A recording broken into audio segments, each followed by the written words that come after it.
Our moderator for the first panel, to my immediate left, is Dr. David Freund, who's Associate Professor of History at the University of Maryland, College Park. He specializes in the history of the modern United States with a focus on the built environment, public policy, economic opportunity, and economic ideology.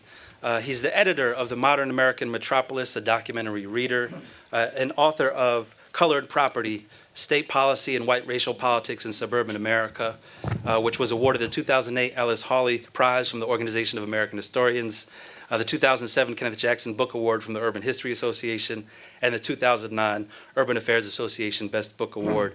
And he's currently completing a book called State Money, A History of Financial Policy and Free Market Ideology in the Modern United States. David. Thank you. Hello, everyone. I don't normally do mics. How am I doing? Okay. First, I wanted to thank the museum and Samira for inviting me to participate in this. This is a treat, a real honor. I have the easy job of moderating a discussion. I'm going to try to lay as low as possible among these fantastic scholars. What I'm going to do is first briefly introduce them, and then I'm going to ask each of them to speak for about 5-6 minutes, very briefly, about the relationship of their work to our subject. After that, I'm going to pose some broad questions. Again, they're going to be the focus of the conversation, and we're going to try to leave at least a half an hour at the end for questions from the audience that our scholars can address. So I'm just going to, this is not in order, I'm going to introduce them in alphabetical order. Two persons to my left, to your right, is Howard Gillette, who's Professor Emeritus of History at Rutgers University, Camden. He was the founder and first director of the Mid-Atlantic Regional Center for the Humanities, home to the online Encyclopedia of Greater Philadelphia, for which he serves as co-editor. He's a former professor of American Civilization and History at George Washington University. He's author of Between Justice and Beauty, Race Planning and the Failure of Urban Policy in Washington, D.C. You got to read that. Camden After the Fall, Decline and Renewal in a Post-Industrial City. You've got to read that. And Civitas by Design, Building Better Communities from the Garden City to the New Urbanism. And you should read that too. Class Divide, Yale 64, and the Conflicted Legacy of the 60s, by which came out from Cornell University Press in 2015, which I haven't read yet. So, but I'm sure that you have to read it. Immediately to my left is Kimberley Johnson. She is Professor of Social and Cultural Analysis at New York University. She was previously the director of the Barnard-Columbia Urban Studies Program and EBH Chair in Urban Studies and Political Science at Barnard College at Columbia University. She's currently working on a new book, which I just heard about, which is super exciting, The Rise and Fall of Chocolate City, Oakland, Newark, and the Future of Metropolitan America, which explores changing demographic shifts in inner cities and traces the impact of these shifts on local and national politics. She's the author of numerous articles and 2 previous books, Governing the American State, Congress and the New Federalism, 1877 to 1929, and Reforming Jim Crow, Southern Politics and State in the Pre-Brown South. And again, these are books you really have to go read after the session today. To Howard's right is Nancy Raquel Mirabal. She's Associate Professor, to his left, you know what I mean. Associate Professor of American Studies and Director of the U.S. Latina, is that how you say Latina O? Latina, okay, thank you. Studies program at the University of Maryland, College Park. She earned her PhD in history from the University of Michigan and has published widely in the fields of Afro-diasporic gentrification and spatial studies.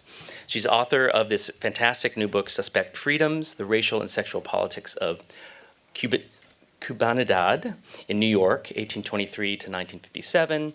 And she's co-editor with Deborah Vargas and Larry LaFountain Stokes of Keywords in Latino Studies, which came out from NYU Press in 2018. Her next project, which she'll speak about here today, is examines the politics of gentrification, archival spaces, and dissonant discourses, and spatial inquiry. And last but not least, a gentleman who's written a lot of really fine books. This is Gregory Squires.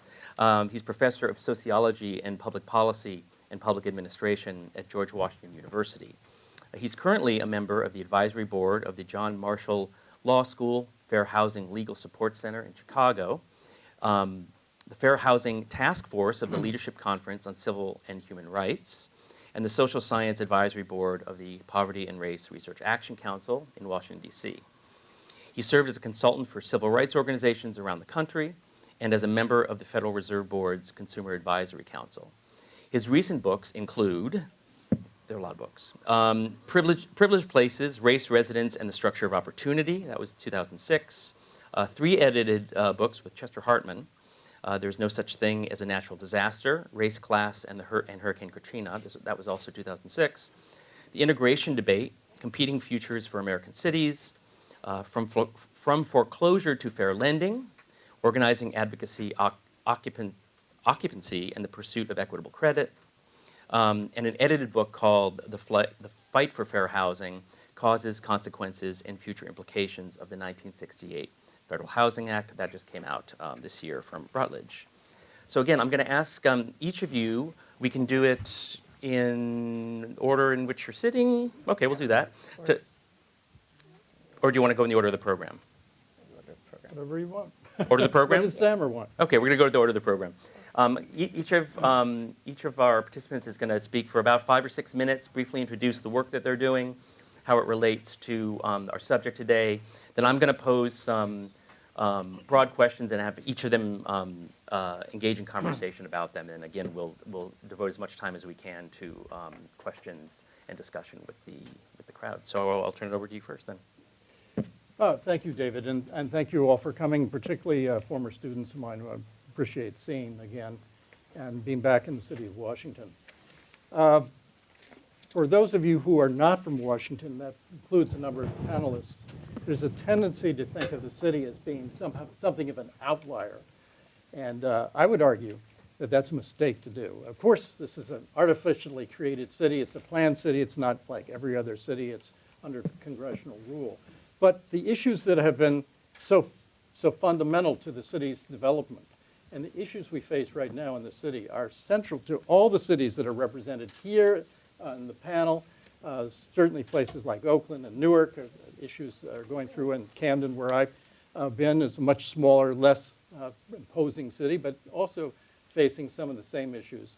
So the thing that makes me think that Washington should be seen as ground zero is the fact that, of course, with exclusive jurisdiction, there's no mediating factor between the city and the federal government. So whatever the federal government wants, it gets, or has in some ways over time. And it's that resistance that comes back from the neighborhoods often that slows the process or maybe redirects it or maybe even educates the process.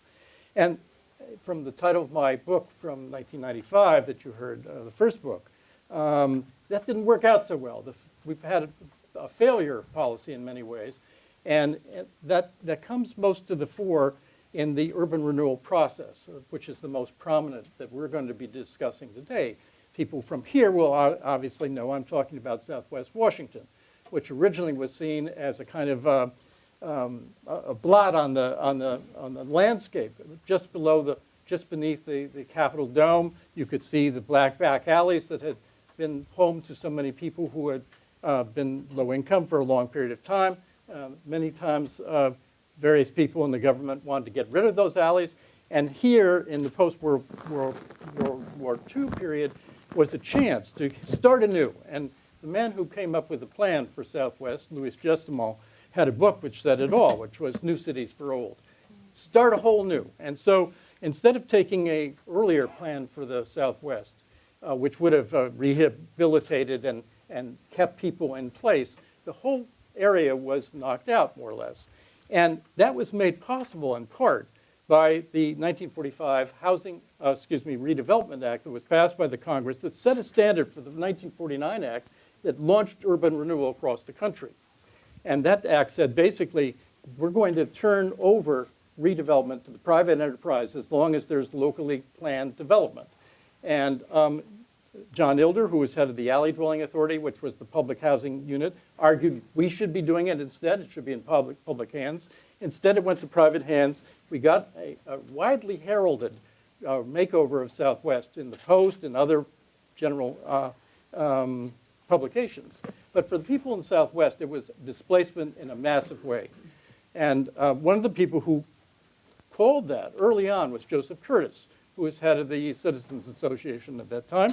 He argued before Congress that this was going to be a displacement plan, that people who had lived in that neighborhood for years were going to find it very difficult to relocate.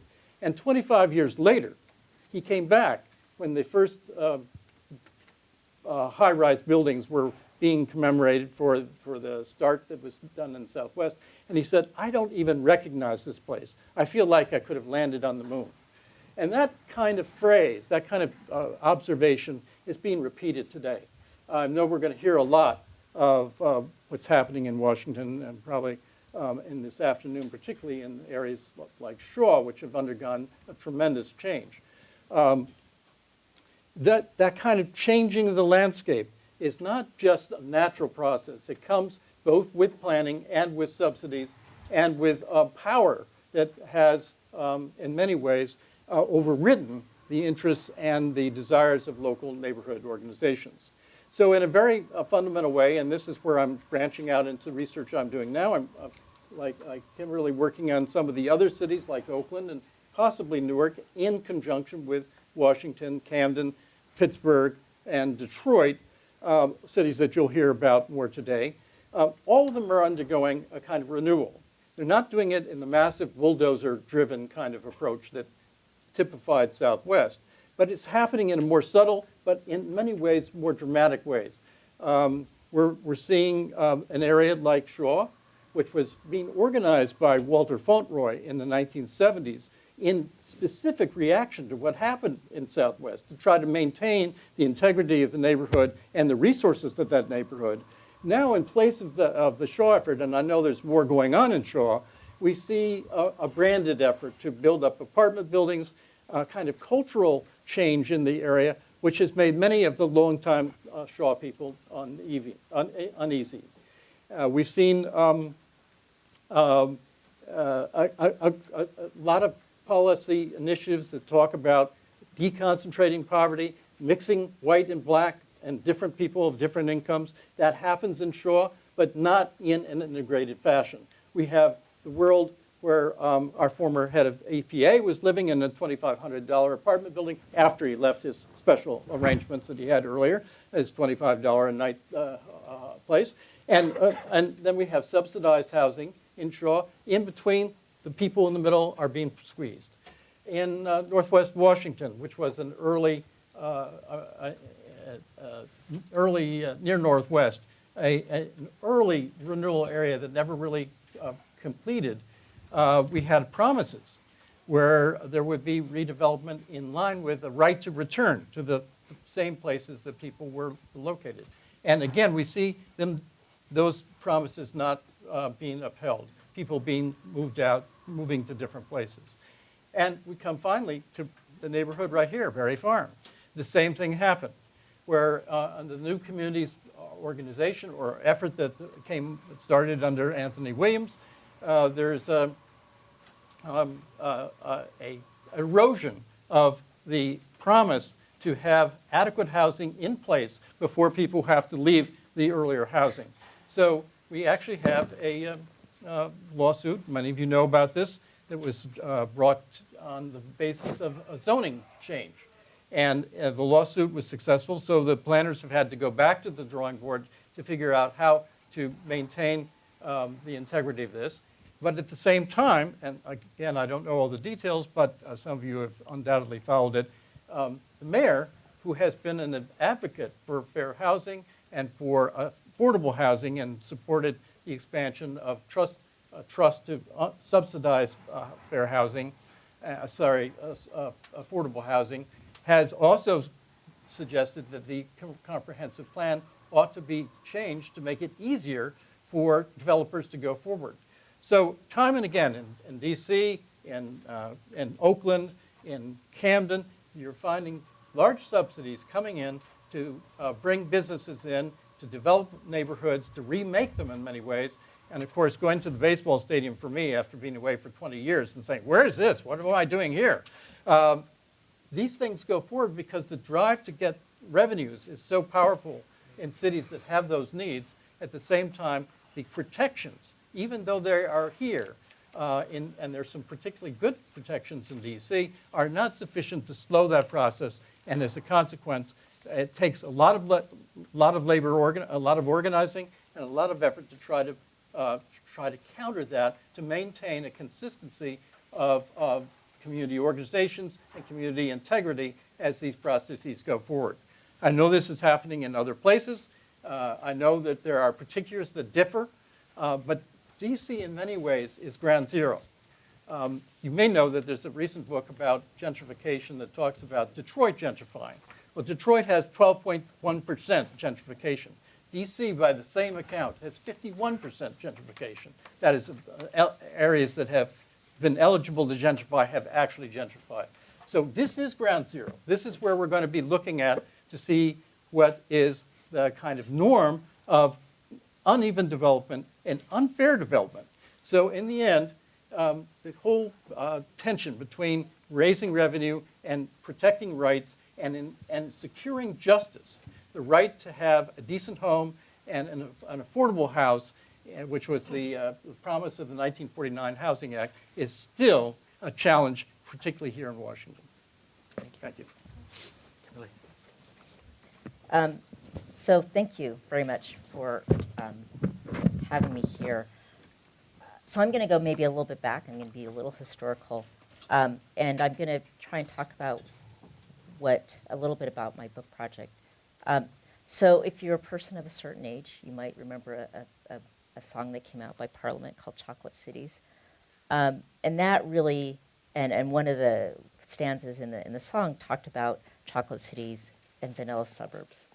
And this really, I think, in many ways became the paradigm of how we thought about urban politics in the 1970s to the 1990s.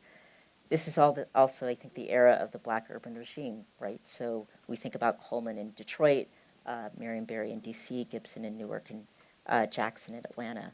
And on the East Coast, we have Tom Bradley in LA, and Lionel Wilson in Oakland, and Norm Rice in Seattle, and so on. And so in many ways, when I look at this, I think about the chocolate cities as being two things. One is I think it is a moment in which there is a rethinking about what does urban mean, and urban comes to mean black, and black comes to mean urban. And what I argue is that because of this kind of recoding, several political policy possibilities are foreclosed and others are opened up.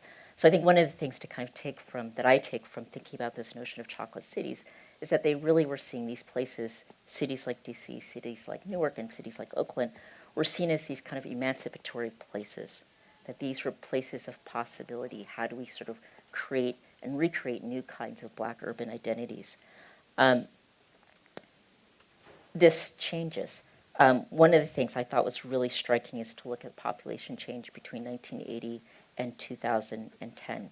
So Chicago goes, for example, from 40% African American to 33%. Dallas goes from 29 to 25. Shocking for me as a West Coast person. Oakland goes from 47% African American to 28%. San Francisco goes from 16% to 4%. But on the other hand, cities like Cleveland go from 44% to 53% African American, and cities like Newark actually stay fairly stable at about 52% African American. And so that's something really interesting to think about, that we actually are now seeing different kinds of chocolate cities. And so what does that mean in terms of the political implications of how do you create coalitions that help to save or at least protect or empower the people who live in the cities against forces of renewal, quote-unquote renewal, and gentrification. The other thing I'm really interested about, and I think particularly thinking about what's going on in DC, is to think about suburbanization, right? So even as these cities are becoming less black, where are people going? And the big thing that people say is, oh, they're all going to Atlanta. Well, they're not all going to Atlanta. They can't possibly all go to Atlanta. Or maybe they have, and that's why the traffic is terrible. But if you look at the actual numbers, blacks comprised 37% of suburban population in 1980. By 2010, they're 51%. So African Americans are actually suburban. They're not urban.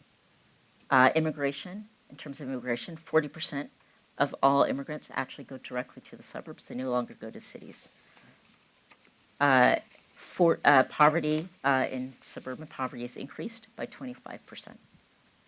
So what is the causes of this black depopulation?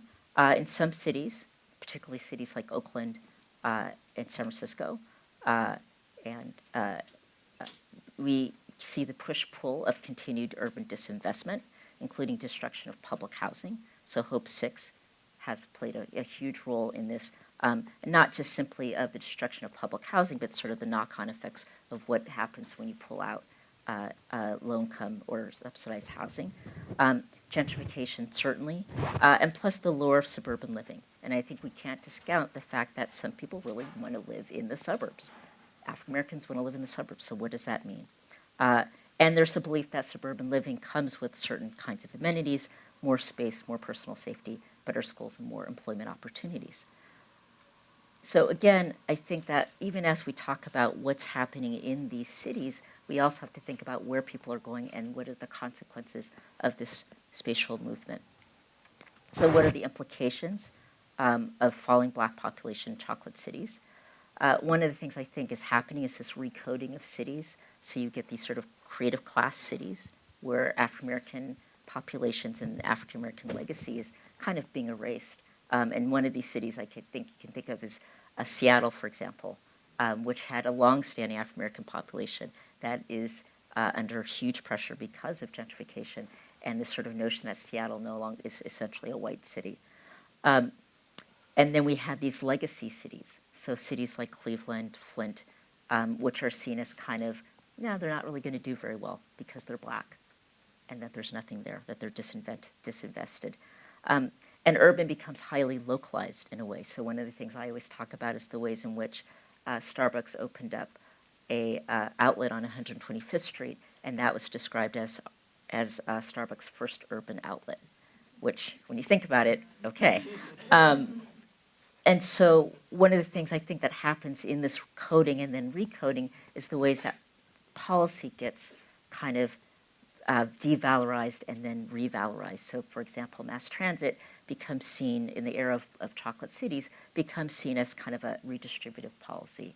But now in the era of renewal and quote unquote gentrification, suddenly mass transit is rebranded as sustainability. And so I think, again, thinking about what does it mean when chocolate cities are coded as black, and what does it mean as these cities are being kind of uncoded or decoded.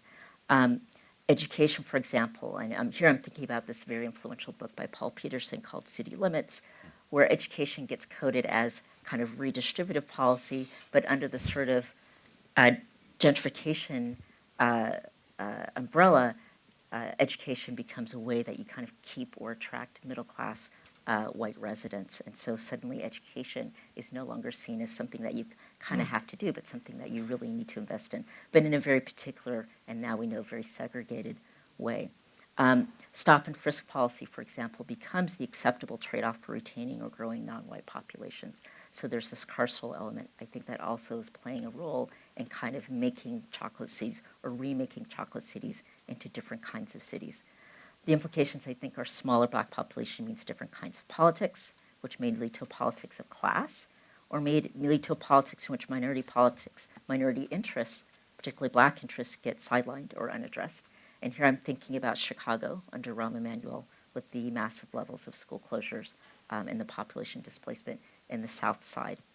And I think, again, one of the things that I think people who are interested in this, both as academics and also as very much residents and organizers, is what happens as the black population starts to decline in these communities. As the population declines, so too do black organizations and institutions. And so now you have the phenomena of black residents, suburban residents driving back into the city, for example, to go to church. And so the second thing I want to think about even as we think about the implications of these declining core Black populations, is to think about what's happening in the suburbs. So I think particularly thinking about, if we're thinking about DC, what's happening in Prince George's County, which is one of the epicenters of the mortgage foreclosure crisis. Why should we be concerned about it? I think because this is what we could call the Ferguson effect, a different kind of Ferguson effect. That is, these suburbs are not places in which it is advantageous to be Black and or poor. The suburban model assumes quasi-privatization of public services. The family or the house is the social service provider. It assumes cheap gas and a way to sort of operate a car, affordably operate a car. There's a lack of what I call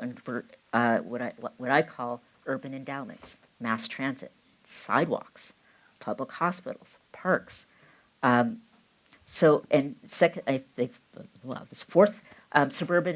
is highly reliant on property taxes. And if we're thinking about where African Americans are moving to, they're moving to older inner ring suburbs, which simply do not have enough land to build for commercial. And even if they were to build commercial, we have this phenomena of retail redlining, in which Black spaces are, again, devalorized. So again, how do we think about these new kind of Black spaces? Maybe they're chocolate chiplet cities, I don't know what to call them. So there's this constant search for revenue, right? So in Ferguson, that constant search for revenue ends up being a revenue model that's resting on fines and other types of punitive measures. In terms of thinking about Black wealth, Black suburbs are seen as, again, not as valuable. So there's less of an opportunity for Black families to pass on intergenerational wealth because of the values of Black homes don't appreciate at the same level. Unfair taxes, and I think and particularly thinking about the ways in which this fragmentation undoes the benefits of concentration, right? So if we think about chocolate cities, one of the things about chocolate cities is that this concentration leads to political empowerment. Suburbanization fragments African-American populations and other populations of color. And so now you have less of an ability to sort of press for the interests of African-Americans and others because you're now jurisdictionally fragmented. So I think what I would argue then is that suburbanization doesn't necessarily equal integration or equality. And I think that's something that we really have to think about. I always try to figure out a way to kind of end a talk on a positive note. And I think that one of the things that we can think about is the ways in which to think about gentrification or to think about displacement as not only people, but also thinking about organizations and institutions.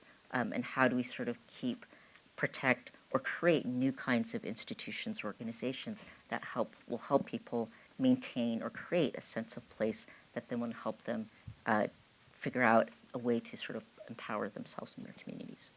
Thank you. Thank you so much.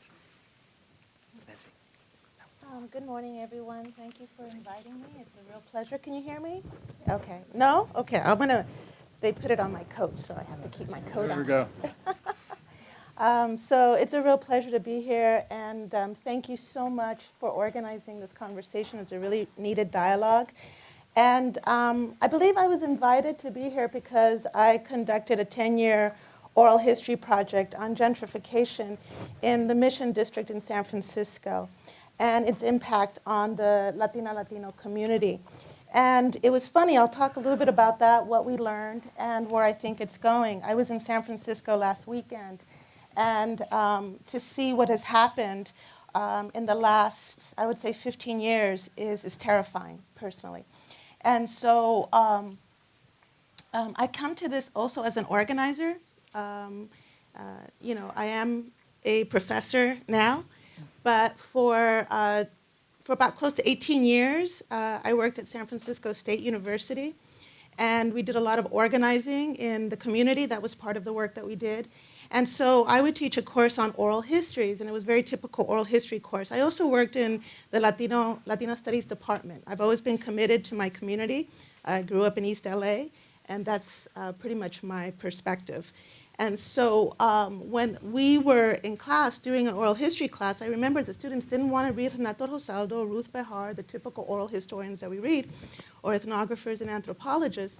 They were very curious to find out what was happening to their community, and this was in 1999. And they didn't understand the term gentrification. They kept asking me, ¿Qué quiere decir gentrificación? What is gentrification? We don't understand. So that first year, in 1998, 1999, turned out to be close to 10 years. And we created perhaps one of the few oral histories, and I wrote one of the few articles that actually looks at the Latinx community.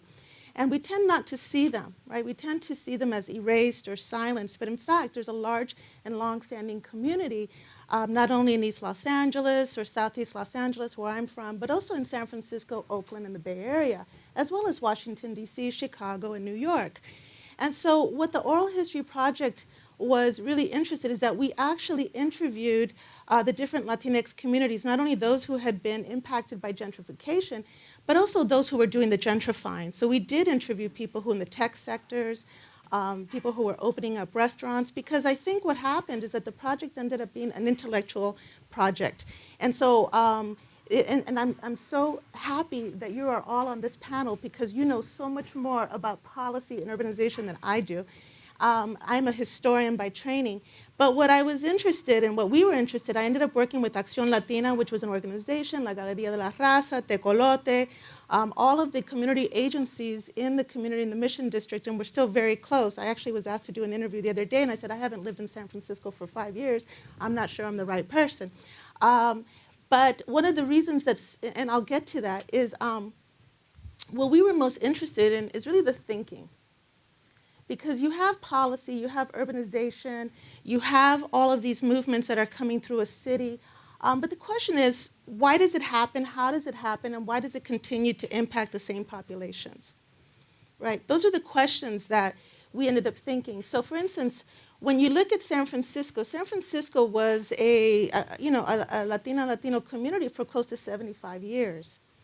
And it was a community in the Mission District that at that moment that we were looking at didn't understand necessarily what the policy was or what the long-range effects would be in the community. And I think that's really important when you look at community change and discussion, that there's often little, I mean, we had, for instance, the San Francisco Urban Development Revitalization Program of the Western Edition that I felt was a cautionary tale to what could possibly happen in the Mission District.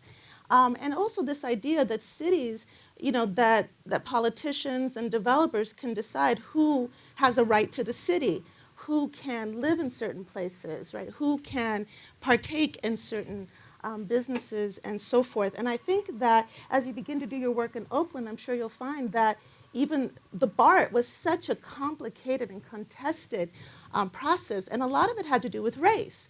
And so that really the BART was supposed to go up Fillmore, Van Ness, which is supposed to go north to communities, wealthier communities, but in fact stops at Mission because there was so much intense backlash against the possibility of mobile bodies of color moving into spaces where they shouldn't be. And so you think about, when we think about gentrification, one of the questions that I constantly ask is, and I'm a 19th century historian, so I came to this, here we go. But there seems to be some connections. Is number one, that, we need to begin to think about gentrification in very different ways. I think that gentrification, when it gets coined in 1964 by Ruth Glass, who's a British sociologist, is really focusing on class. And so if we use that as a theoretical model, we're not really understanding how that impacts communities of color, how that impacts the history and the relationship between race, property, and gender in the United States, right? So we're looking at redlining and blockbusting and covenants. And so there's a deep history of this idea that properties should be white, right, as Cheryl Harris has written. And so I always ask, to what extent can gentrification happen without whiteness? And I don't mean white bodies. I mean, whiteness as theory, as process, as consumption, right? Can that happen? And perhaps that's the question that we can really analyze deeply. It couldn't happen in San Francisco. In San Francisco, whiteness was a policy, right? And so if you look at, for instance, one of the questions, if you look at luxury apartments, for instance, when they were beginning to be built, the billboards, whether they were in predominantly African-American communities like Hunter Points or Mission District, they would have images of white people who were seen as the people who are about to move into these luxury apartments and condominiums, right?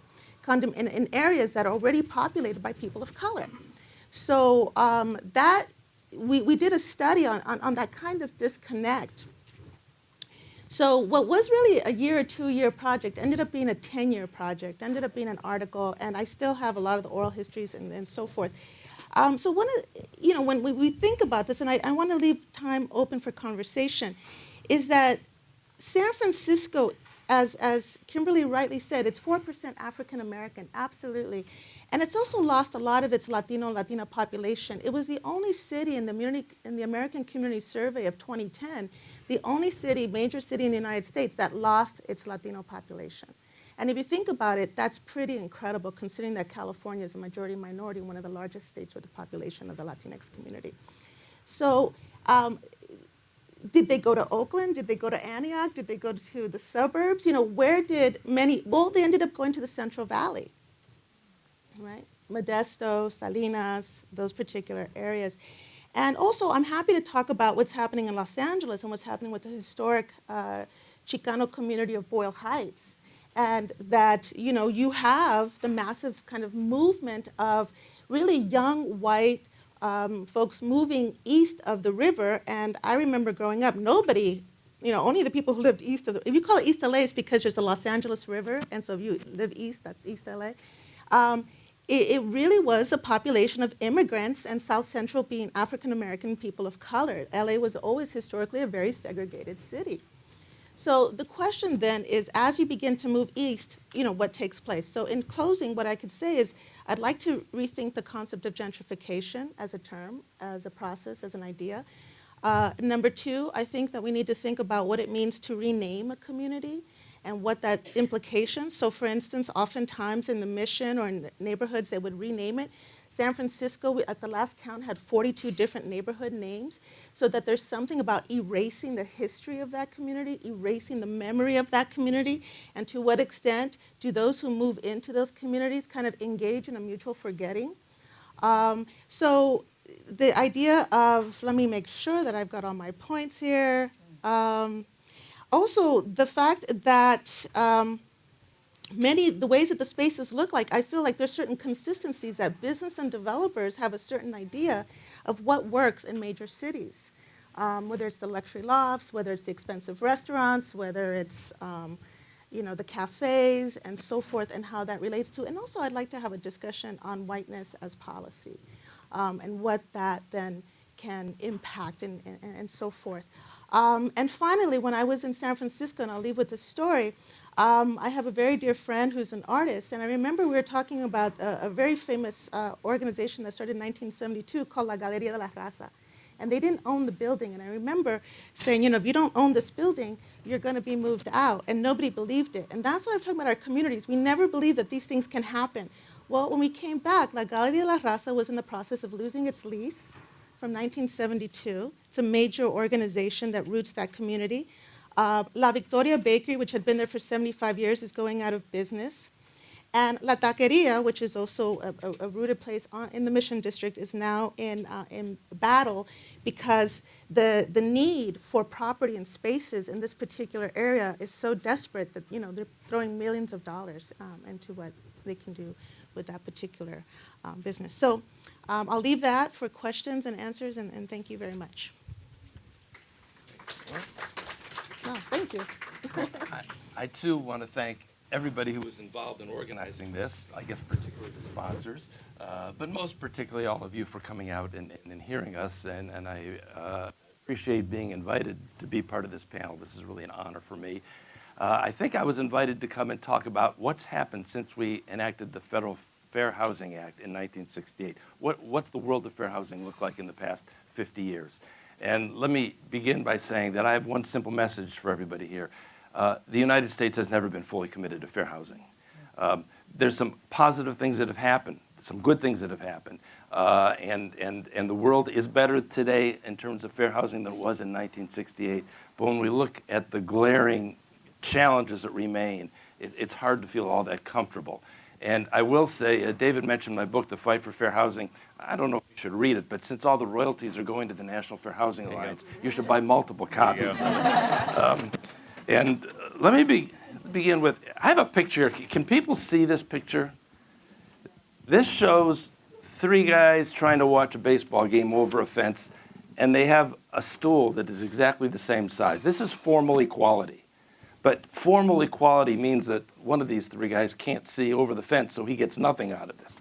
The other side is equity. And we see that sometimes we need to do things that are not consistent with technical formal equality to achieve the social justice goals that we want. And I think this sort of captures where we are with fair housing. The laws on the books do outlaw most forms of discrimination. Not all, but most. But the issue isn't so much what's in the law, it's really the implementation. And another example I'll give, again, going back in history, even further back than your chocolate cities. Does anybody remember the name Phil Oakes? Yes. Yeah. Exactly, a prominent protest folk singer of the 1960s, worked for Bobby Kennedy, unfortunately committed suicide way too young. But one of the songs that he wrote in 1965 was "Love Me, I'm a Liberal." And one line from that song was, "I love Puerto Ricans and Negroes as long as they don't move next door." And I think this captures the ambivalence with which we've approached fair housing. Now, let me say, run through a number of facts here. I think about fair housing and I think this is a glass that's half full and it's half empty. But given the current administration, it's emptying out further and further every day. But there have been some gains. If we look at almost any statistical measure of black-white housing segregation, it's dropped nationally since it peaked in the 1970s. Asian segregation, Hispanic segregation persist at the same levels, though at much lower levels than black-white segregation. When the Urban Institute did its most recent national housing discrimination study for HUD in 2012, they reported that all the testers they sent out, let me step back a second, they use this technique called pair testing, where they sent white and non-white home seekers out looking for the same apartment or home. And they assigned characteristics so that the non-white pair of the match was slightly better qualified than the white. And what they found in 2012 was everybody made an appointment and everybody was able to see a home.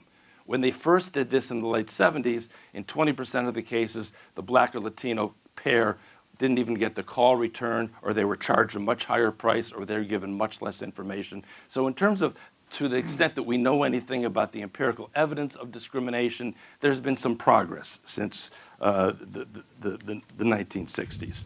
The share of whites favoring a law or saying that they favor a law enforcing fair housing grew from 37% to 69% between 1972 and 2008. Perhaps more importantly, today we have what I would refer to as a community reinvestment, fair housing, fair lending infrastructure that we didn't have 50 years ago. We have effective organizations like the National Fair Housing Alliance, the National Community Reinvestment Coalition, One DC, Empower DC. We have attorneys, we have foundations, we even have some elected officials who are aggressively pursuing fair housing issues. Is Ari Teresa in the audience?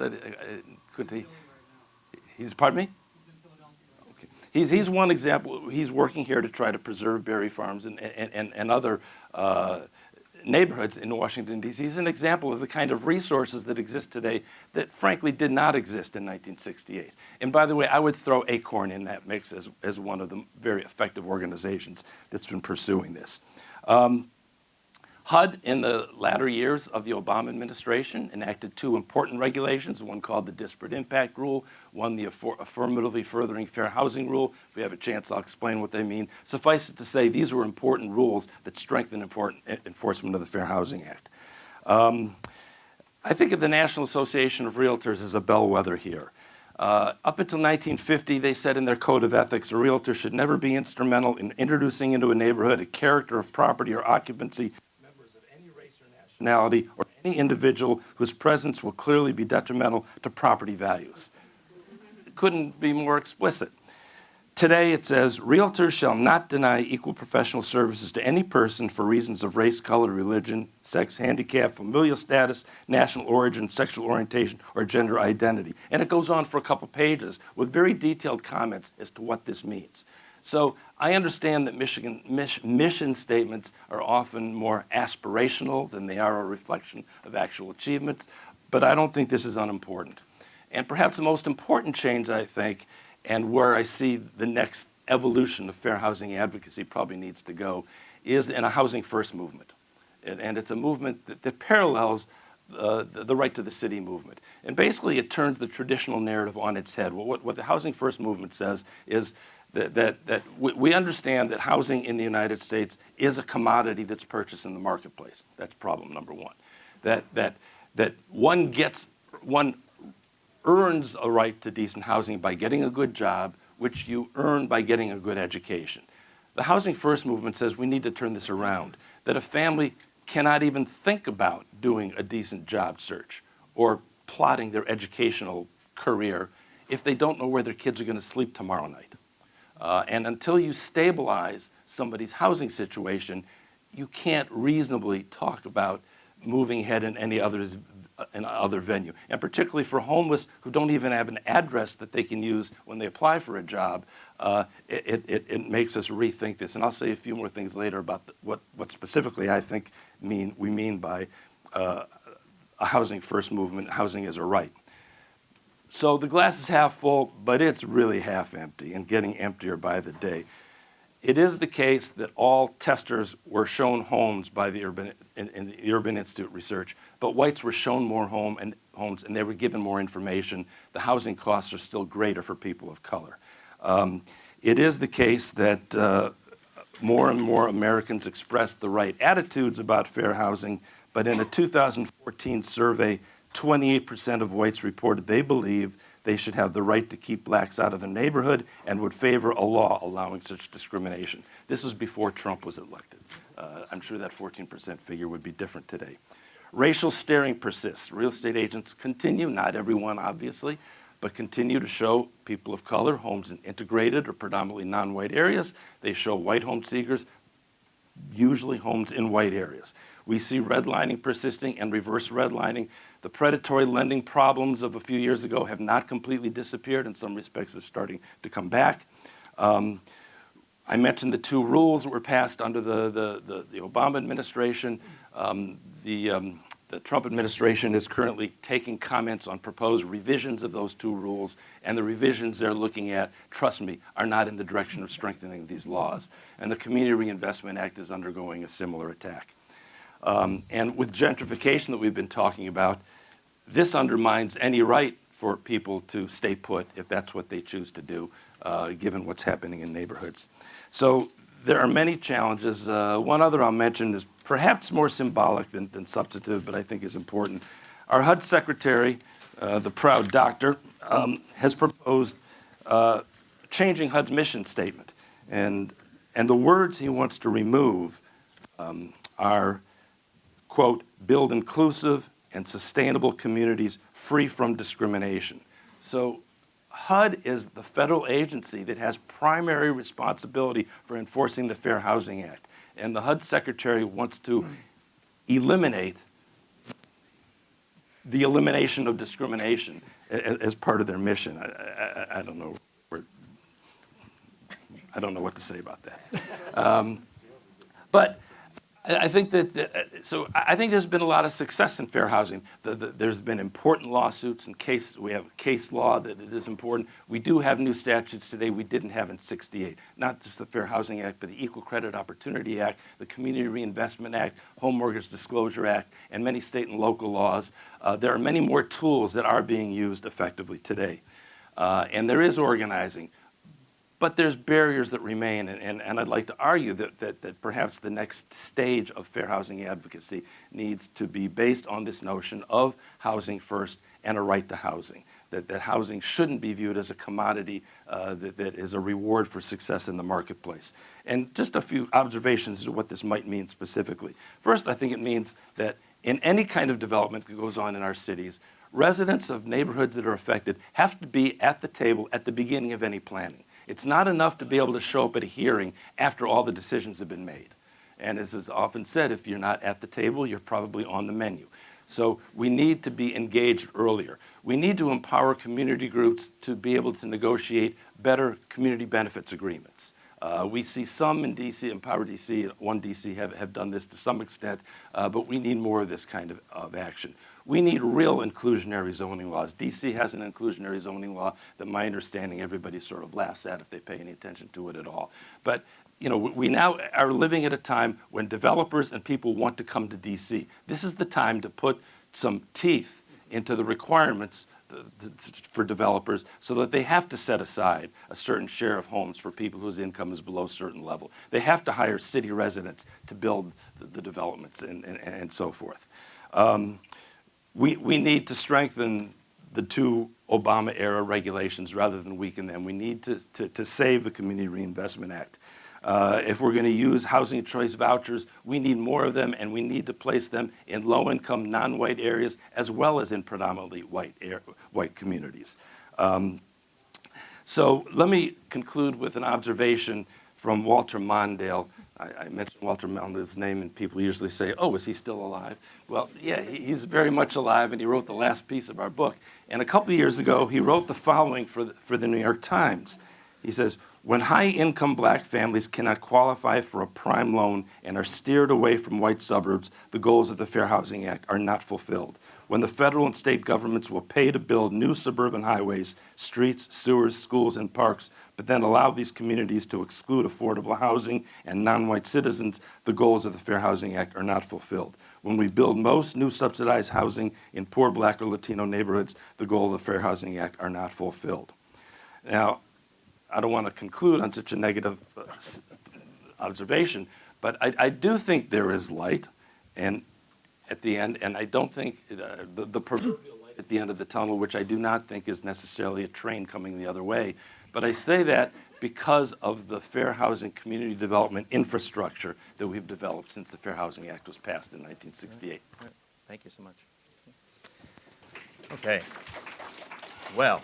All right, there's a lot on the table here. Thank you so much for all this.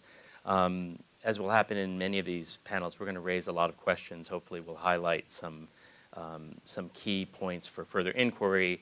We'll have discussion afterwards. I wanted to ask, I wanted to frame a couple questions. And do I have permission to go to about 11:35 before we go to, because I know we started a little bit late. Thank you.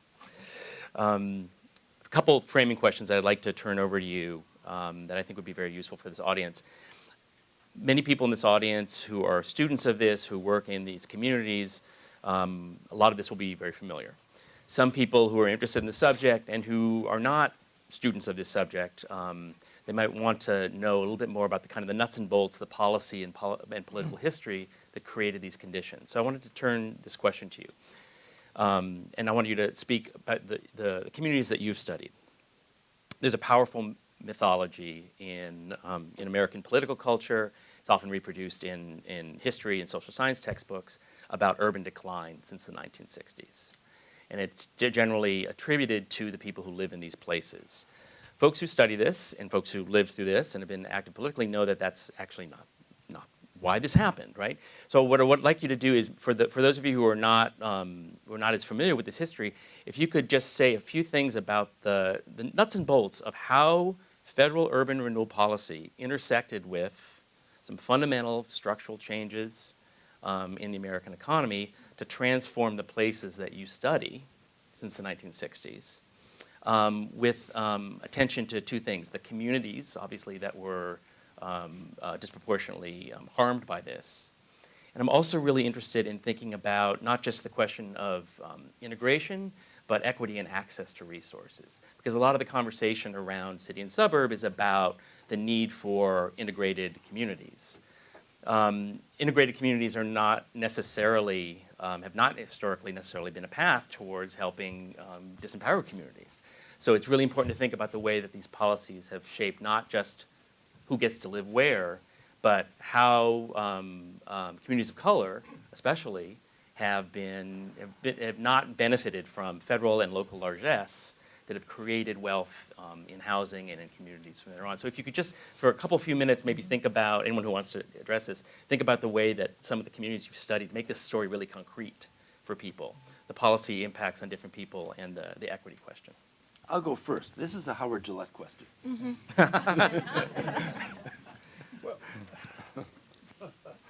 One of the cities I've looked at is New Haven. And I started in New Haven as a graduate student, and one night, 1967, I was at a schoolhouse slated for demolition because the Oak Street connector coming between the new interstate, the Connecticut Turnpike, was going to bring in traffic to the downtown New Haven and go out to the western suburbs. And I was Republican. Don't anybody snicker. I was Republican because this was a Democratic policy.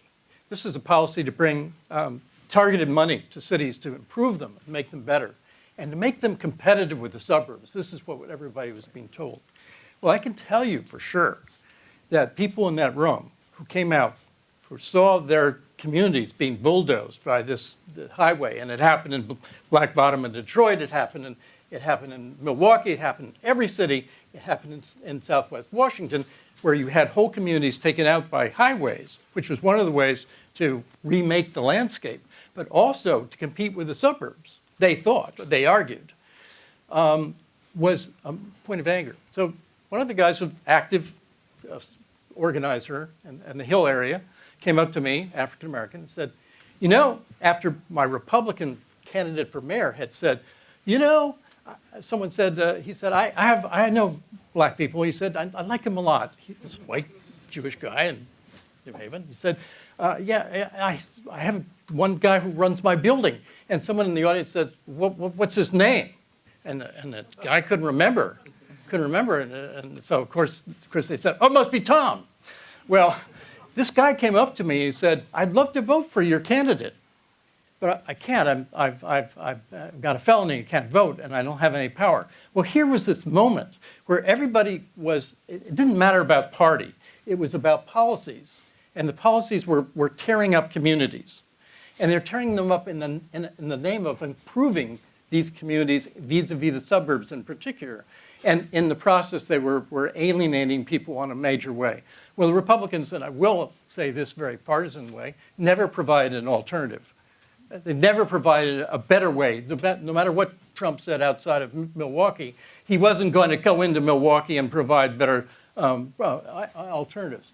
But that whole thing to compete, as Liz Cohen calls it, with the consumer culture, where all the money was coming from the real estate industry and from all these other areas into the suburbs, were draining the cities. And people like Gene Lowe and others were praising these urban renewal policies in ways that were oblivious, here's your invisibility, to those communities that were being destroyed in the process. Sorry to be so long-winded. Right. So, and I think I'll just talk a little bit about Newark. I think one of the things that, for Newark, the 1967 uprising was this formative moment, both in terms of shaping white perceptions of Newark as this kind of failed city, but also, I think, consolidating black and political empowerment as seeing it as how can we save the city from urban renewal. If you look at a map of urban renewal maps overlaid over a map of Newark, 50% of the city was basically urban renewal. I mean, it was just this vast destruction of the urban fabric of the city, the creation of these massive public housing projects with no amenities. I mean, just row after row after row of these bleak housing projects. And I think that for Newarkers of that era, they realized that urban renewal had basically almost killed their city. And so I think politics in Newark has been this process of how do we recover from what Wendy Fullilove calls the root shock of urban renewal, that it is not just political, but it also is like an emotional trauma. And so how do you sort of recover from these kinds of things? And I think one of the interesting things about the election of Ras Baraka is that this is kind of the fulfillment of how do we sort of balance, the need for revenue, how do we get more, get downtown development dollars, but how do we also re-empower and protect neighborhoods? How do we regain control over local schools? I mean, New York schools were taken over by the state and didn't really improve. So I think that that's something that is very important to think about, but then also think about, at least in these highly segregated metropolitan areas, the ways in which cities essentially become the dumping grounds of problems, right? So poor people are sent there. Deinstitutionalized patients are sent to these cities. Basically, all these locally unwanted land uses and policy impacts are basically concentrated in the cities because the suburbs, white suburbs, are allowed to sort of get away with this. And so I think, again, thinking about these cities both as opportunities, but also as a way, but also as places where the negative externalities, if you will, of our metropolitan landscape are sort of reconcentrated. And so how do we sort of fight back against that? Yeah, I'd like to chime in here. When I think about the narrative of urban decline, what troubles me is that it's basically a classic victim-blaming narrative. There's something about those people who don't maintain their property, and that's why people left. And I think that Howard and I were talking about this earlier this morning. A classic example is the Pruitt-Igoe complex in St. Louis. This was built, I think, in the early 1970s, and when it was built, it provided great housing, dramatically improved housing for the folks who moved into it. But by the early 90s, it was terrible, and it was torn down within, I think, 20 years of when it was built. And again, the narrative was, those people were given this great housing, and they didn't know how to take care of it. Well, in fact, what happened was, between the early 70s and early 90s, St. Louis, of course, was a classic case of deindustrialization. They didn't have the tax base to maintain lots of properties. The federal government provided enough money to build Pruitt-Igoe, but there wasn't enough money to maintain it. So these folks didn't have a chance. I mean, Santa Claus could have moved in here, and this place was going to be a dump within 20 years, given the context in which people found themselves. It wasn't the local culture. It was the broader political and economic context that led to the decline of cities in the 60s and 70s. I just want to jump in, because I think this often gets lost. In 1980, Reagan guts urban spending. I mean, it goes down by hundreds and hundreds of millions of dollars. So I think when you speak to local folks about what cities were like in the 1970s, yes, they're being pressed by deindustrialization, et cetera, and then, say, the late 1980s, the impact of these budget cuts are devastating. And I think that kind of gets a little bit sort of glossed over, that there really is a literal withdrawal of funding, which was enabling cities to kind of manage things. And so I think between these budget cuts, and I think the other thing we have to think about is crack. I think the sort of crack epidemic really was almost this virus that kind of runs through these cities, the responsibility of whom I could go down conspiracy trail, but I won't go there. I mean, I think these two things are really these huge impacts on modern cities, that the city of 1975 is not the city of 1995. And I think it's these two things that we often very quickly glide over and sort of say, well, the cities look this way because of the people, but not because of these two kind of structural environmental things that happen. Nancy, you want to go? Just very briefly, because I really want to do the answering question. I think that just to add with whatever has been said, is that to answer the question, what I can think about is that San Francisco, the redevelopment agency that gets created in about 1950, that's 52, 56 with Justin Herman. And this was really a deliberate attempt by the city to remake the city. And so what they did was the Western Addition was the African American community. The Fillmore was known as the Harlem of the West. And so they actually go in and bulldoze this neighborhood. And they bulldoze Victorians. They do everything in their power because at the heart, and Justin Herman says this, is that there was a concern that there were too many black people living close to the civic center, to the center of the city. Now, this idea of race and space continues to be an issue. Not just people think that the urban development was just the 1950s and 60s. In fact, it ended in the late 1990s, early 2000s, when finally that particular program ended. And it really was a concerted effort by the state, by the city, to remake and reconfigure the city so that developers could come in and do the work that they wanted to do. And finally, I want to also think about the question of deliberate blight, in that cities will, the idea of disinvestment, they will purposely disinvest in a community, purposely allow things to go in terms of deliberate blight as a way for developers to come in and for cities to justify tax abatements, for instance, to justify these deals that would not occur in any other way. I mean, if there's some certain luxury buildings that will have a tax abatement of 25 years. And so if you're talking about disinvestment, why would you support a project that is furthering this concept of disinvestment? I want to say one quick thing, and then I'm going to frame my final question actually around two questions that came in from the overflow room, because they're articulating something that I wanted us to address. One thing I just want to highlight here in all these conversations, there's so much here that we can talk about, is that anyone interested in looking at the transformation of any local place, there's a really intricate story about the interplay between these kind of high-profile federal programs on the one hand, where money's spent or where it's not spent. The Reagan Revolution is huge for this. The intersection between that, because that has and local places, often mediated through state government. But if you think about any local community that concerns you, you have to sort of follow the paper trail and see the degree to which a lot of powerful federal programs have really shaped metropolitan outcomes in unprecedented ways, really since the 1930s. And so you can reconstruct the story of, I'm thinking of, Baraka's election is enormous. He's also now in a fight with local activists over support for ICE, because Newark relies on the revenue streams from ICE. So that's a really, really interesting ongoing battle there. So that's just kind of a general note for people who are interested in looking into this further in their own, in any community that interests them. So I want to frame my last question, and then I'm going to pose it in the language which is pretty straightforward, that was posed by these two. Thank you for whoever wrote these questions. And I wanted you all to speak briefly about.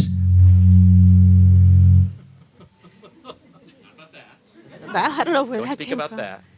I want you to speak very briefly about bringing this story more up to the present. We know about this long history of structural inequalities, public and private sector often cooperating to reproduce inequalities and to push people out of places.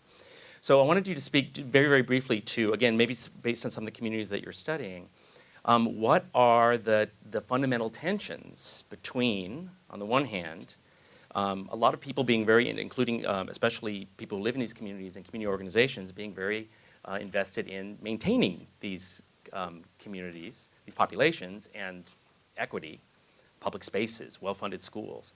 And the fact that in the United States, local governments rely on a revenue stream. And so much of the policy is driven by so-called boosters who are promoting certain kinds of revenue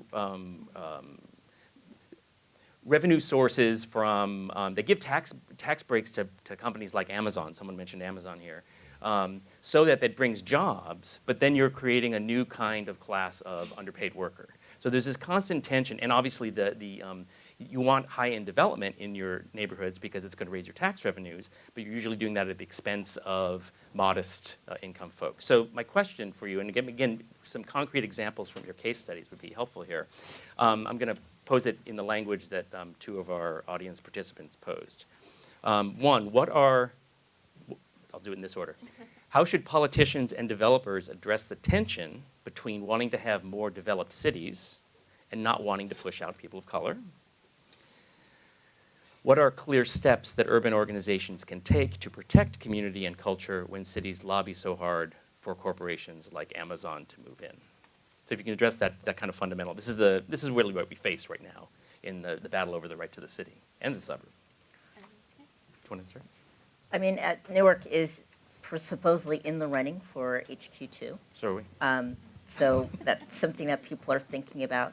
And I think one of the things that it seems that Baraka is doing is trying to really emphasize the notion of neighborhoods and sort of signaling that, yes, even if we get HQ2, that will happen in sort of this downtown space. But in the meantime, let's figure out ways to strengthen neighborhoods. And I think one of the issues that's facing Newark is that it is really had one of the highest mortgage foreclosure rates.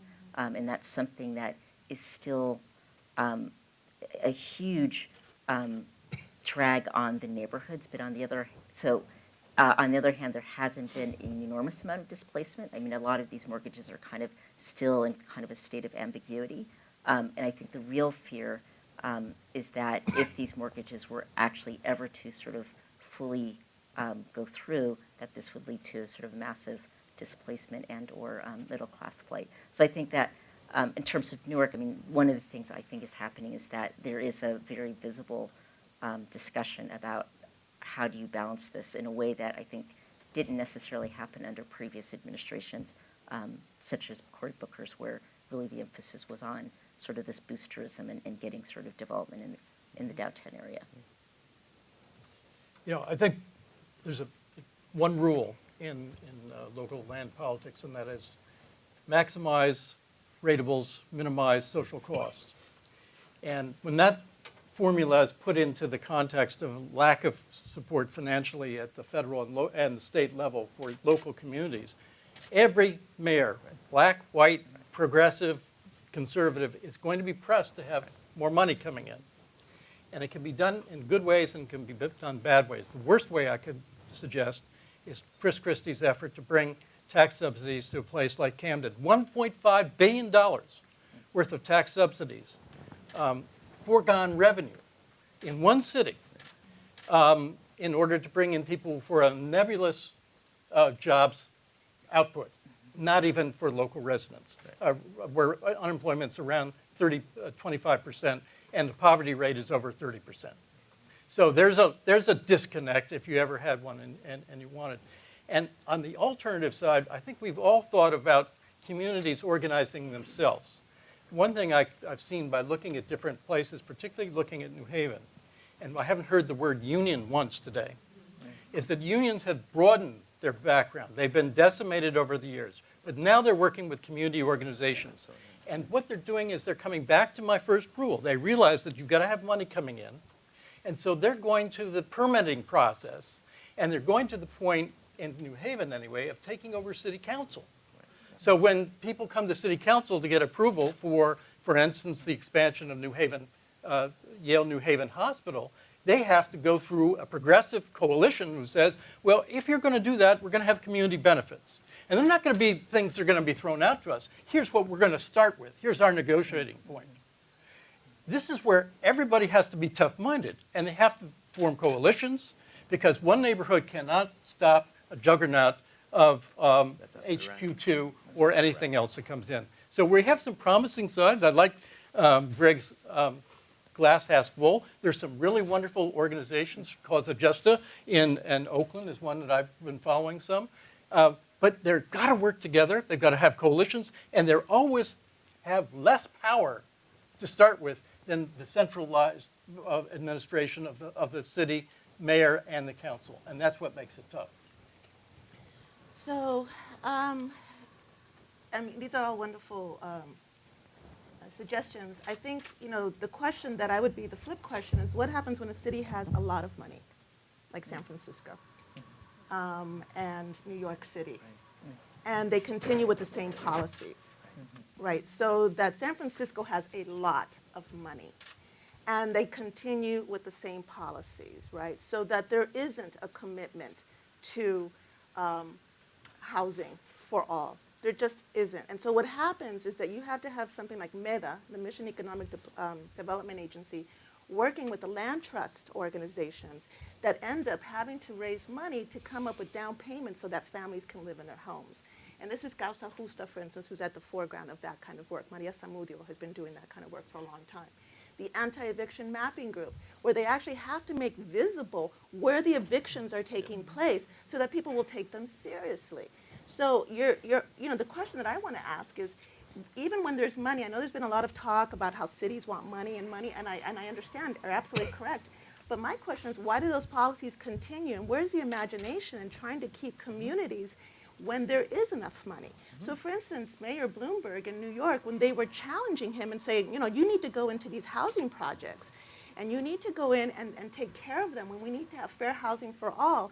And I can't think of the word right now, but there's something called lemmer, something where you can buy your own property at the time in the 1970s, and also kind of strengthening rent control in New York City. His response to that was, if you can't afford to live in the city, don't live here. And we have to keep in mind that oftentimes the agencies and the politicians and the people that we are putting our faith in terms of housing, which is so critical, this is their response. So I'm thinking, you know, we need to have a radical way of thinking about housing, you know, housing as a right, right? And that, you know, do we really want to live in cities where housing is completely correlated to capital? That the only way that you could live in a city is if you afford it, or if you had the luck to buy something 20, 30 years ago. You know, and so I think if there's something positive and exciting about studying gentrification and studying cities, is really is, okay, what's the next wave going to be like? Because where we're at now is not working. And if it means that unions have to kind of come in with organizations, if it means that we have to radically think about how we think about housing or how we think about transportation, and I'll tell you another one, schools. There's studies after studies after studies that are saying that as cities, you know, as more white people move into cities, they don't want to go to the same schools as African American and Latino children. So how do we radicalize our thinking around education? And is charter schools always the solution? Charter schools drain cities. They use public monies, but don't have to do the work of public schools. So I mean, these are questions and issues that we have to be very clear about if we're going to take back our cities. I think we have to recognize the issue of power. There are conflicts of interest here. It's not like developers and city officials and residents are all on the same page. Right. And there's that fundamental conflict of interest. You mentioned unions. I think of the Los Angeles Alliance for a New Economy. They have effectively organized environmental groups, community development organizations, and unions to clean up the LA environment, provide higher wages and jobs, and to make communities more livable. And Manuel Pastor has just published a book called Resistance about the rise of California. And one of his main points is that California has long had effective community organizers and organizations. But what's been critical in recent years is they've learned that electoral politics matter. So they've combined their organizing skills with their ability to generate political clout, and they're having an effect. You mentioned Amazon. I don't like to quote Richard Florida, but there is one area in which I think he's right, and he's organized a petition suggesting that public officials reject any bidding war. And that, because whoever wins Amazon, I think, is going to be the biggest loser of the 230 communities that are initially put into bid. It's going to jack up the cost of housing. There's going to be infrastructure costs. A lot of these jobs are going to go to outsiders coming in. No city's going to get 50,000 new jobs. And but it's the same old game that we've been playing for years. And the last thing I say, there was early on in the bidding war, there were 3 cities, and I think San Antonio might have been one, and there was one in California. They issued a public statement saying, we welcome Amazon as a neighbor. We have good schools, we have good communities, and we welcome them to join our community. We're not going to give them a dime to do it, and we're happy to use the jobs they're going to create, and they will enhance our tax base and will be even better. But that's it. But I think it was 3 out of 200 some, and I think DC is going to be the loser because we have 3 sites that are still alive. It'll probably be in one of these. Yeah, and I'm waiting. There will be another round. Like they've got something like 20 cities that I think are eligible. I'm sure they're going to announce they're down to 6, so that they can get 6 more bids offering bigger and better subsidies that have been offered so far. Yeah, it's urban underdevelopment as a reality show. Sorry. I want to turn this over to questions from the audience. So if you could please tell us your name. There are mics in the audience somewhere, correct? Right. You want to start here, sir? This gentleman? And these 2. Yes, thank you. Jonathan Hutto, Hutto, organizer in Power DC. Thank you all for your service, what you give. My question is, So I want to make this short. I don't want to be one of these long-winded people go on and on. First came to the city 20 plus years ago, a freshman at Howard University. So you all know how that area looks now. I'm curious to get an understanding from your research, the role of universities with a specific focus on historically black colleges and universities. Because when you go over there now, I mean, this is homecoming weekend. I'm getting phone calls now. People haven't been in town, some of them in like 6, 7 years. Hutto, do you see what's happening over here? I'm like, of course I live here. You know, so it's almost as if but so I'm looking at the dichotomy of these black institutions, Howard, I'm from Atlanta, Georgia, so the HBCUs down there, not being moved by this process. How are they responding to the process based on your research? Are they tapping into it and taking advantage of it for their own?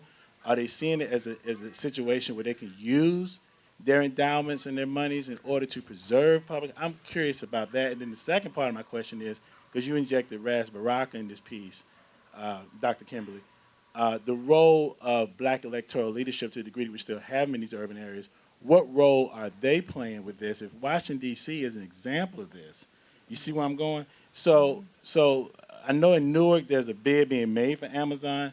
I read a little bit about that. To what degree are they fighting to preserve public housing or just tap into what's become the dominant narrative? Thank you. Thank you. Do you want to start? I can say a word about Howard, and I do it in the context of general policy discussion. One of the first things you hear when you hear cities coming back, they're the eds and meds. They're going to be the substitutes for the industrial companies that used to be here, and they grow. In a place like Pittsburgh, you've got a lot of things happening. In Howard, when I was still teaching at GW, the LaDroit Park neighborhood suffered significantly because Howard owned a lot of properties in the historic district right near the hospital and near the campus and let them go downhill with the idea that sooner or later, since they were already a historic district, and I think John Kennard had something to do with getting that area designated along with the Anacostia, let it go down so they could expand. And I think the first rule of universities is self-interest. They're going to be philanthropic in a certain way. They may have programs, as GW has over the years, to be involved in the community one way or another. Howard has done less of that because they see themselves as a national university, or at least they have historically been.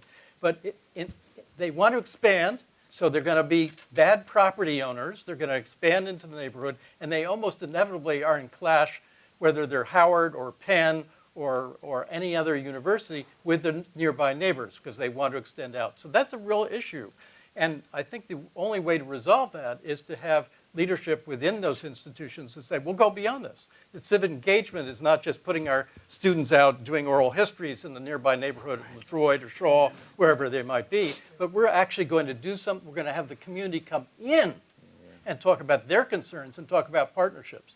The last terminology that I want to throw out the window entirely, public-private partnerships. That's a disaster. Every time you hear that word, you know the public is going to be out. So university-community partnerships is much in the same condition. The community has to really fight to get equal ground. And that's what's happened in New Haven. They haven't succeeded in getting a decent living wage in the hospital, although they did succeed to do it in the university. The university pretends these two things aren't the same institution. So people in the same jobs are getting different wages, whether or not they've got union organizing that's been successful. So I say be distrustful, try to build ties with the importance of Howard to the black community in a broad way, and say it's a local community, not just a national community. I mean, as someone who's worked at two urban institutions have massively expanded, Columbia University and NYU. I mean, in the Columbia case, I mean, they literally used eminent domain and took up a chunk of West Harlem. And, you know, the case actually went up to the Supreme Court.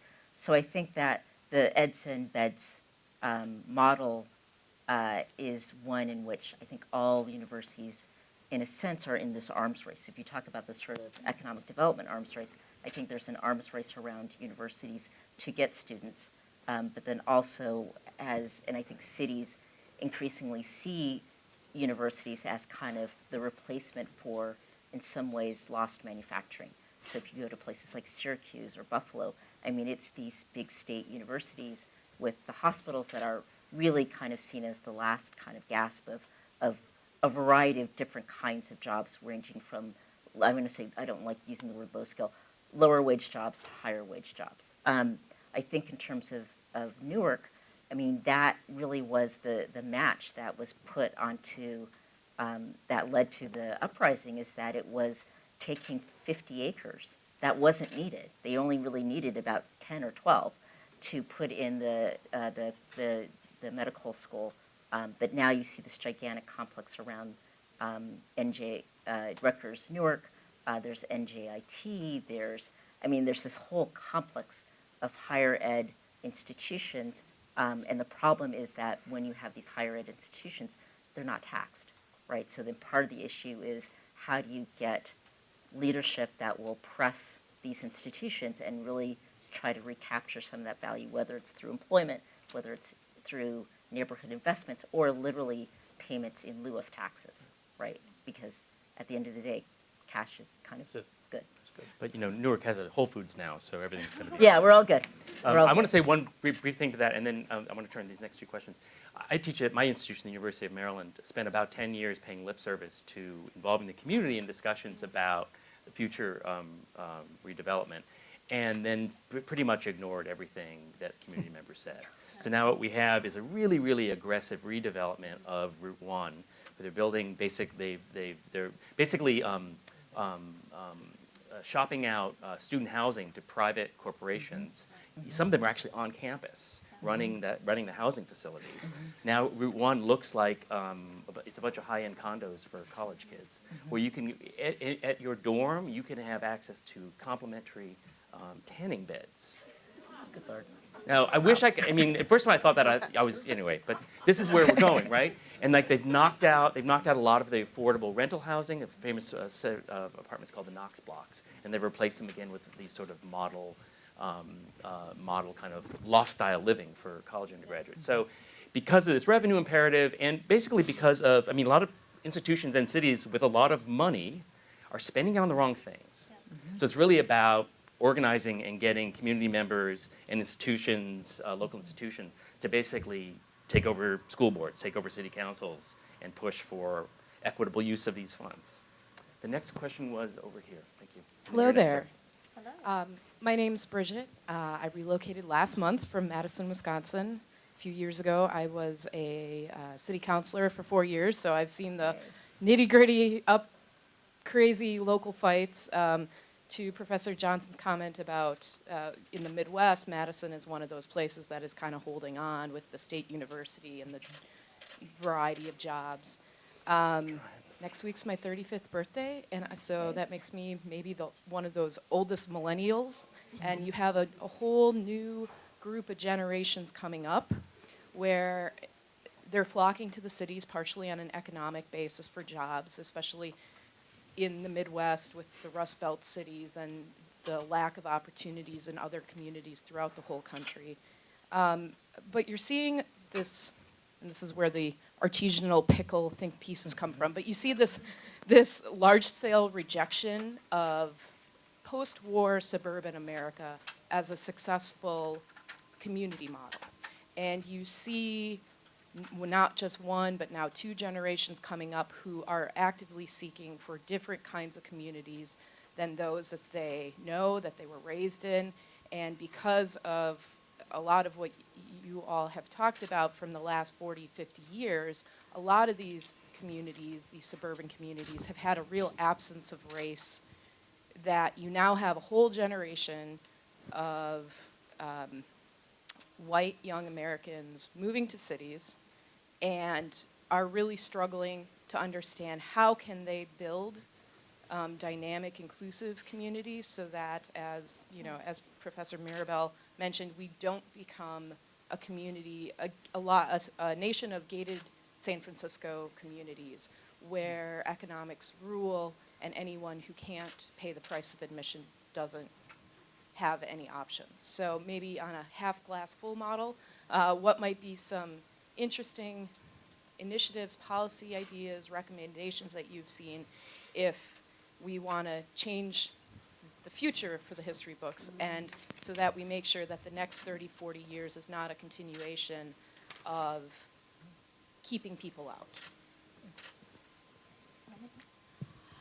Wow, what a question. That's a huge thesis. You know, I think we have to do several things. One is we have to radically shift the way we think about space.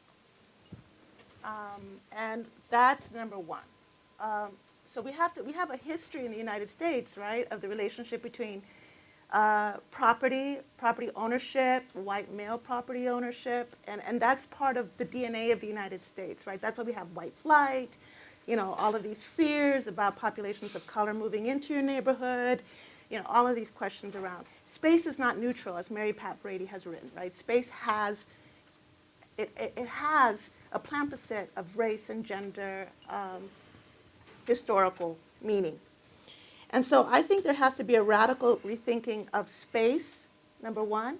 I think that, you know, there's a lot of cursory things, like come into a community and understand who lives there and all of that stuff, which, you know. But I also think that there has to be I think cities have to do better, local communities have to do better around housing, around education, around access, around businesses, and not just be all about revenues, right? So that becomes a radical thinking. How does a community come together and say, okay, we understand that revenues are important because there has been a disinvestment in the city from the federal government on many levels, or the state government. So but then at the same time, how do we make these cities livable? And I think there are some communities that are beginning to ask those questions, right? So that's the best that I can tell you. But I'll tell you, gentrification and the kind of displacement that's going on is very contested. And so I think, and I mean, I've lived in DC for a few years now, and you know, it's just the conversation. I always think about like Grace Lee Boggs is like the most radical thing you can do is stay, right? And oftentimes I'll talk to communities of color and say, do what you have to do to just stay, right? So that your bodies can be that form of resistance, right? So it's about communities of color finding ways to stay and how governments and cities can make it possible for them to stay and possible for business to stay, and at the same time allow the space for people who are coming in to be part of that community. I taught at the University of Wisconsin, Milwaukee for 16 years, and Scott Walker was our county executive. Oh, goodness. You know, he's destroyed or tried to destroy the idea of the Wisconsin idea. And I guess part of what I want to say is, if not all politics are local, but often it is. And he was forced to back off. The Wisconsin idea is this notion that state government and the university system can collaborate together to make life better for the residents. He wanted to change it so that the partnership would involve training people for industrial jobs. And he later said that was a typo. He didn't really mean that. Yeah. But there had to have been some pushback on that, because the university there is losing people. My dean has said over the years, we need to poach good faculty from troubled universities. And he points to Wisconsin now as one we need to poach from. And so we need to understand that universities actually are an economic development asset, but we don't understand that. I'm going to add a tiny little thing, and then I'm going to turn to this gentleman. One of the strategies, I think it's kind of universal to all these problems, is overcoming the erasure that Nancy was talking about the origins of these places. Places have really complicated institutional and political histories, and most people are not being introduced to that. So for example, they're being sold a bill of goods that artisanal French toast is some kind of return to the productive city. No. Study the history of cities. Cities form for particular reasons, for a certain kind of industrial production. They don't do that anymore, but we're reinventing and remarketing them as these kind of authentic urban places that have virtually nothing to do with the original. So one of the things that's attracting a lot of people to urban life, they don't realize they're being attracted by the same kind of corporate and marketing interests that basically built the suburbs they grew in. But that's being erased. So I just want to add that. Sir, you were next, and then over here, and then back there. Thanks. I just want to say, so my name is Kalfani Toure. I'm at Yale University in the Urban Ethnography Project. And I first wanted to say that it's a very provocative panel, and I really appreciate the discussion. I wonder to what extent are we privileging revenue or just the idea of economics around gentrification, when in fact there may be something more fundamental taking place, something fundamental to the way in which identity, or at least white identity, is sort of constructed, right? That, and that this is a ritualistic process that in order to constitute whiteness, you have to in fact construct the other in space, in place, in certain ways. And then to affirm your superiority, you then are able to do as you will with those places and those people. And so I'm feeling Nancy here that perhaps gentrification, we need to rethink the concept, particularly for me as it applies to public housing, because that's where my work has primarily been. I'm not sure if it's the right concept. I think that it's related, but I think perhaps economics work in tandem with this sort of process, but it's not always leading the process, right? I do want to ask a question about police, and this goes to Dr. Johnson. I'm from Newark. I'm very familiar with the whole narrative, the whole history of Newark. And I think you hit it spot on when you sort of looked at this idea from sort of the redistributive model to sort of sustainability. I'm interested in police encounters of African American males in these sort of places that are going through this change, right? And I'm wondering if perhaps you or the panel could speak to the way in which police operate or are essential to the sort of renewal of, so-called renewal of these sort of spoiled, intentionally spoiled spaces. Thank you.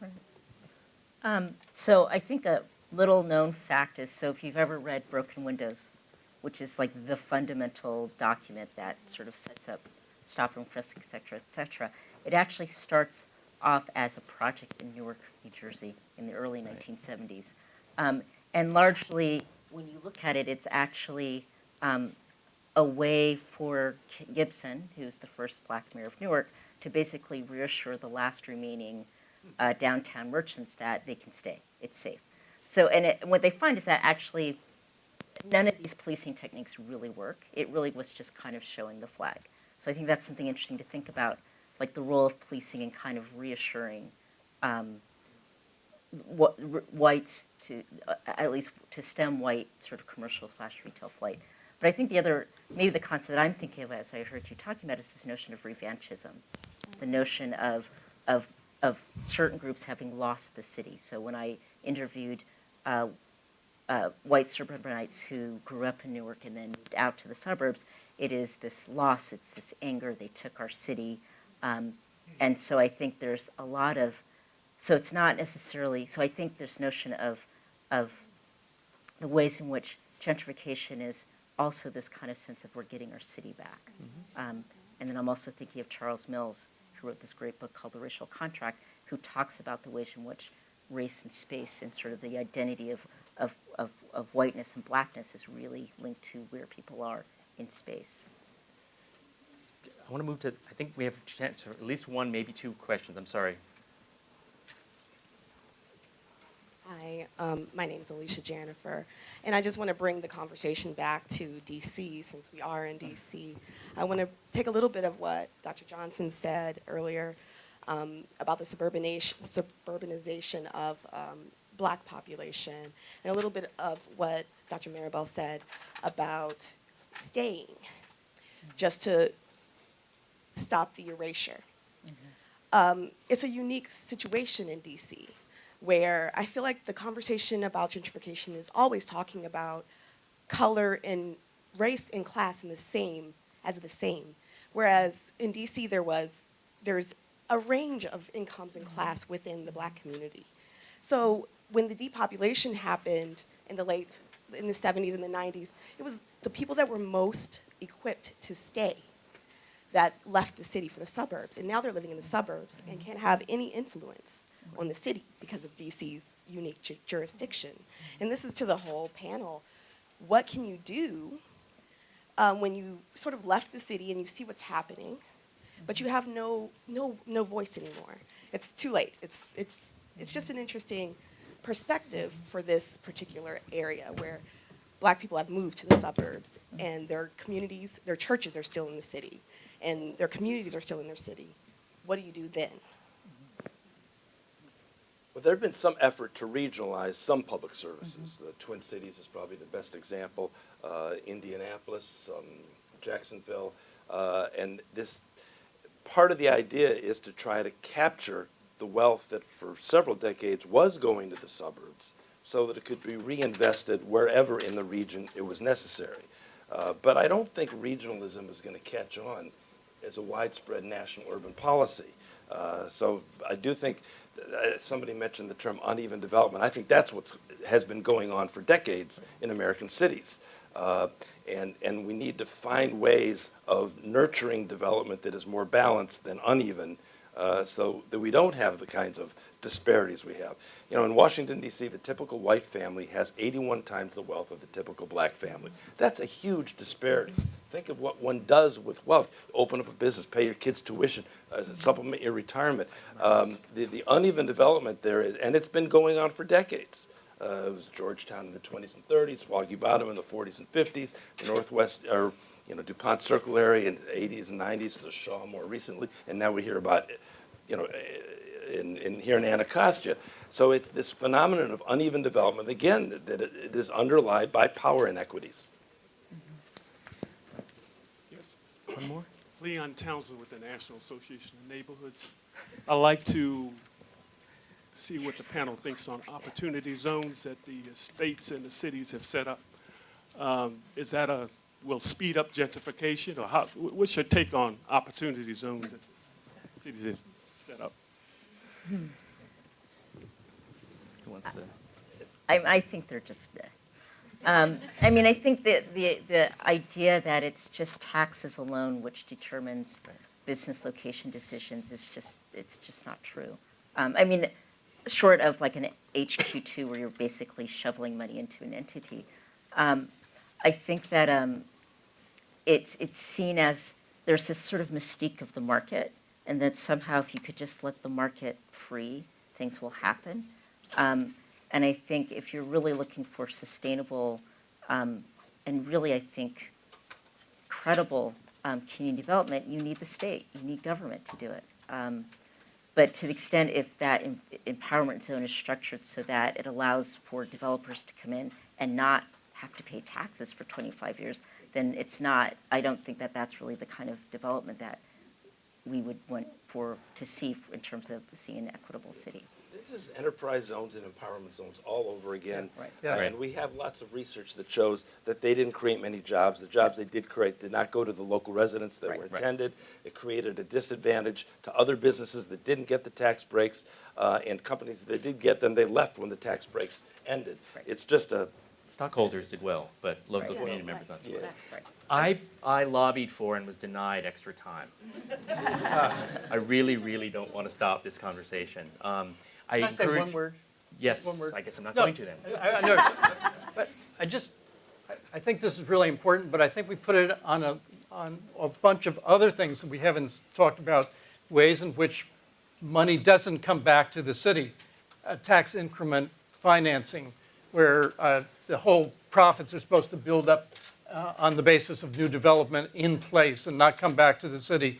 The same thing is true for a number of other, the J.L. Hudson store in Detroit is getting $500 million of tax back, or benefits back for investing in this rebuilding of this building. One of them is that the developer, who's the biggest builder in all of Detroit, is going to be able to take the taxes of people who live in the area and the taxes of people who work in his new employment. So it's another way of stripping the taxes away from the locality and keeping it contained in one little place to the benefit of business and not to the overall benefit. And it's just, I agree with Greg, it's not going to improve anything. It was thrown out there, I'm sure, but there are lots of other ways we ought to look at the way in which cities are shortchanged from the taxes that should be coming in, well beyond the nonprofits.